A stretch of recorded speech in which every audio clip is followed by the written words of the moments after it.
بسم اللہ الرحمن الرحیم۔ السلام علیکم۔ آج میں 24 نومبر کے دھرنے کے اوپر ضرور بات کروں گا۔ حکومت نے جس وسطائیت کا مظاہرہ کیا، جس بے دردی کے ساتھ کارکنوں کو مارا ہے اور پی ٹی آئی کے نہتے ورکروں کے ساتھ جو ظلم، جبر، تشدد ہوا، گرفتاریاں ہوئی، میرے خیال سے اسرائیلی ایڈمنسٹریشن کو بھی مات دے دی۔ اتنے ظلم بربریت کسی بھی سیاسی ورکر کے اوپر آج تک نہیں ہوا۔ لیکن یہ اس کے علاوہ بھی اگر میں کہوں کہ ہماری اپنی جو پارٹی کی طرف سے، اس پہ بھی میں بات کرنا چاہتا ہوں کہ اتنی بڑی تعداد میں لوگ آ گئے، ورکر آ گئے، انہوں نے سختیاں جی لی، پورے راستے میں سختیاں جی لی اور آ گئے ڈی چوک میں۔ اب ہوا کیا ڈی چوک میں کہ پہلی بات تو یہ ہے کہ یہ فائنل کال کی نام کی کس نے کہا کہ یہ فائنل کال ہے؟ سیاسی لوگ ہیں ہم، سیاسی طور پہ جو غلطیاں ہم سے ہوئی اس پہ بھی ذرا ہمیں ضرور غور کرنا چاہیے۔ اس کو فائنل کال کا نام نہیں دینا چاہیے تھا۔ دوسری بات یہ کہ مشاورت کیوں نہیں ہوتی رہی؟ ہم 2 دن 3 دن تک ہم مسلسل سڑکوں کے اوپر رہے لیکن کوئی مشاورت نظر نہیں آئی۔ یہ کیوں؟ ہماری لیڈرشپ کہاں غائب رہی؟ مرکزی لیڈرشپ میں سے کوئی نظر نہیں آیا۔ بیرسٹر گوہر کہاں تھے؟ سلمان اکرم راجہ کہاں تھے؟ اور لوگ جو مروت صاحب، خیر ان کو تو وہ تو ان کے پاس تو پارٹی عہدہ بھی نہیں ہوگا، نہ وہ ہمارے لیڈر ہیں، لیکن جو لیڈر اپنے آپ کو کہتے ہیں یہ لوگ کہاں تھے؟ اور اس کے میں نے صرف علی امین گنڈاپور کو دیکھا اور اسد کیسر کو دیکھا اور عمر ایوب صاحب اور علی اصغر صاحب، ان کو میں نے دیکھا، لیکن باقی لیڈرشپ کہیں نظر نہیں آئی۔ اس کی کیا وجہ تھی؟ اور جب پشاور سے قافلہ چل پڑا یہاں تک تو کیوں مشاورت نہیں ہوئی؟ بیرسٹر سیف نے کھل کر کہا ہے کہ عمران خان سے ان کی ملاقات میں انہوں نے ایگری کیا تھا کہ سنجانی جو ہے وہ آپ اگر حکومت دیتی ہے وہاں پہ جگہ تو وہاں پہ دھرنا دے دیں۔ بیرسٹر گوہر بھی وہاں موجود تھے اس میٹنگ میں، کیوں اس پہ عمل درآمد نہیں ہوا؟ کس نے یہ روکا؟ اور یہ تو علی امین گنڈاپور کو تو قربانی کا بکرا بنایا گیا۔ وہ بیچارہ تو ادھر ورکر کا پریشر، اوپر سے پارٹی کا پریشر، اور یہ کہنا بیرسٹر سیف کا کہ ساری پارٹی بھی مان گئی تھی، بشرا بی بی نہیں مانی۔ اب سوال یہ پیدا ہوتا ہے کہ بشرا بی بی کے پاس تو کوئی اختیار نہیں تھا پارٹی کا۔ ہاں وہ اہلیہ ہے عمران خان کی، اس کے لیے ان کے لیے بڑا احترام ہے، لیکن پارٹی کے فیصلے تو پارٹی کے لوگوں کو کرنا چاہیے تھا۔ آپ جب اتنی بڑی تعداد میں لوگوں کو لا کر اسلام آباد لے آئے اور ڈی چوک تک بھی پہنچ گئے، لیکن ہمارا کیا پلان تھا؟ اے بی سی، کیا ہم نے ساری زندگی یہاں رہنا تھا؟ کچھ پلان تو ہوتا ہے کہ جی یہ نہیں ہوا تو یہ ہوگا، یہ نہیں ہوا۔ ہم سیاسی لوگ ہیں، مذاکرات کو کیوں اہمیت نہیں دی گئی؟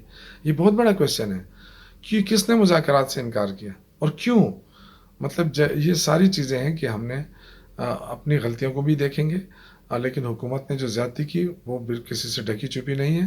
لیکن سب سے پہلے ہمیں اپنا احتساب کرنا ہوگا، ہماری جو سینئر لیڈرشپ تھی وہ کہاں تھی؟ اور جو جو یہ بھی ایک کویشچن اٹھتا ہے کہ اگر وہ یہاں دھرنے میں نہیں آ سکتے، وہ اتنی سختیاں نہیں جھیل سکتے، تو انہوں نے پارٹی کی باغ ڈور کیوں سنبھالی؟ کیوں پرانے سیاسی ورکروں کو، سیاسی لیڈروں کو، پرانے ورکروں کو کیوں سائیڈ لائن کیا گیا؟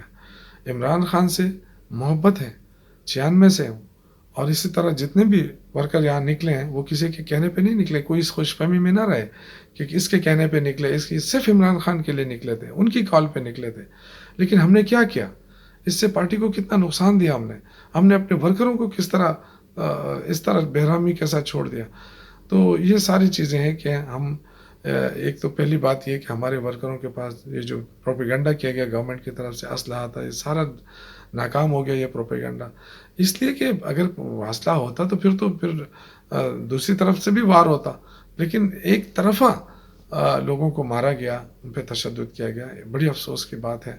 سیاسی کلچر تباہ ہو گیا، اور میں اس پہ آج میں بہت زیادہ دل گرفتہ ہوں کہ جو لوگ شہید ہوئے ہیں ہمارے دونوں طرف سے، چاہے وہ پولیس کی طرف سے ہوں، رینجرز کی طرف سے ہوں، یا ہمارے ورکر ہیں، یا سارے ہمارے بچے ہیں، بھائی ہیں، بہت افسوس ہے، اللہ ان کی مغفرت نصیب کرے۔ لیکن ہم نے کیا کیا؟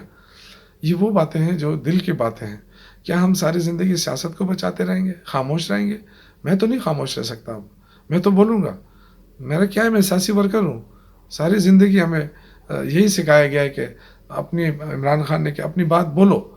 اگر ہم بولنے پہ پابندی ہے تو پھر ہم نے سیاست چھوڑ دینی چاہیے۔ اگر کسی کو یہ کہنا تھا کہ جی بشرا بی بی ان کی بات نہیں مان رہی ہے تو ان کو پارٹی عہدوں سے استعفیٰ دے دینا چاہیے تھا۔ کیوں اپنے پارٹی کا بیڑا غرق کر کے رکھ دیا؟ کیوں اتنی تباہی مچائی پارٹی کی؟ یہ تو پارٹی کے ساتھ ظلم ہوا ہے، عمران خان کے ساتھ ظلم ہوا ہے، کیونکہ جتنا ہم ناکام ہوں گے اتنا ان پہ ظلم ہوگا۔ تو یہ ساری چیزیں ہیں کہ ہم نے کیوں پلان نہیں بنایا، ہمارے پاس سارے پلان ہونے چاہیے تھے۔ ہم سیاسی لوگ ہیں، مذاکرات نے کس نے ہمیں مذاکرات سے روکا؟ کیوں روکا؟ اور سنجانی نہ جانے کا فیصلہ کس کا تھا؟ کیوں کیا؟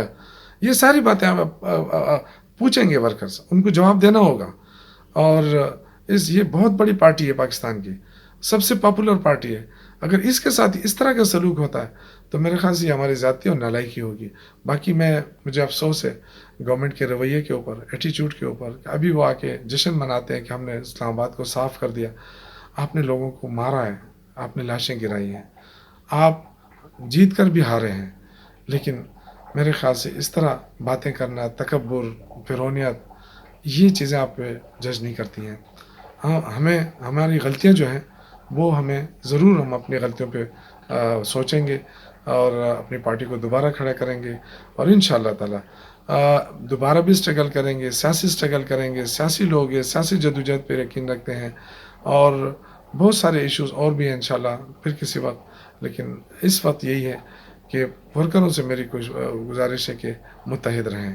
بہت شکریہ۔ پاکستان زندہ باد، عمران خان پائندہ باد۔